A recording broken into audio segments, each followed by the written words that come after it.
RBI repo rate తగ్గించింది. అయితే నాకేంటి? అసలు ఆర్బీఐ, వడ్డీ రేట్లు వీటితో నాకేం సంబంధం అని మీరు కూడా ఈ వీడియోని స్కిప్ చేయాలనుకుంటే అది మీ ఇష్టం. బట్ ఈ వీడియో మీకు ఒక గుడ్ న్యూస్ అని మాత్రం చెప్పగలను. ఎందుకంటే ఆర్బీఐ చేసిన ఈ చిన్న చేంజ్ వల్ల మీరు నెల నెలా కడుతున్న ఈఎంఐలపై భారీ ఇంపాక్ట్ పడబోతోంది.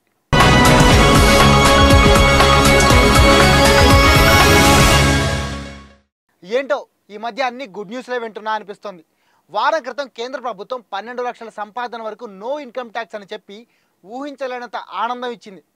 దాని నుంచి బయటపడే లోపే ఇప్పుడు ఆర్బీఐ కూడా రెపో రేట్ తగ్గించి బంపర్ గుడ్ న్యూస్ చెప్పింది.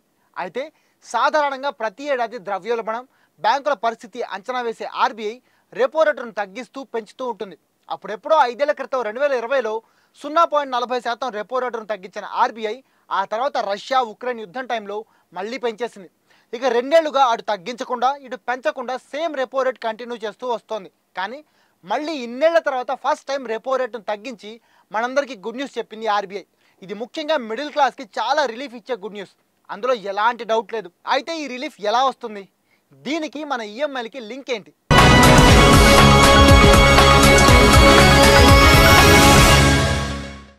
రెపో రేటుకి మన ఈఎంఐలకి లింక్ ఏంటో అర్థం చేసుకోవాలంటే ముందు అసలు రెపో రేట్ అంటే ఏంటో అర్థం చేసుకోవాలి.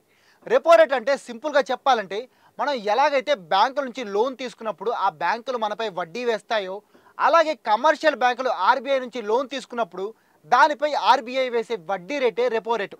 అంటే ఫర్ ఎగ్జాంపుల్ ఇప్పటి వరకు ఆర్బీఐ రెపో రేటు 6.50%గా ఉంది. అంటే ఒకవేళ ఏ అనే బ్యాంకు ఆర్బీఐ నుంచి 100 రూపాయలు లోన్ తీసుకుంటే అందులో 6.5 రూపాయలు వడ్డీగా కట్టాలి. అయితే ఇప్పుడు ఆ వడ్డీ రేటుని ఆర్బీఐ 0.25% తగ్గించింది కాబట్టి ఇక నుంచి బ్యాంకులు ఆర్బీఐకి 6.5 రూపాయల బదులు 6 రూపాయల 25 పైసలు కడితే సరిపోతుంది. అయితే బ్యాంకుల మీద తక్కువ వడ్డీ పడితే కామన్ మ్యాన్కి లాభం ఏంటని మీకు డౌట్ రావచ్చు. దానికి ఆన్సర్ కూడా చాలా సింపుల్. ఒక వస్తువుని 8 రూపాయలకి కొంటూ 10 రూపాయలకి అమ్ముతున్నాం అంటే లాభం 2 రూపాయలు వస్తుంది.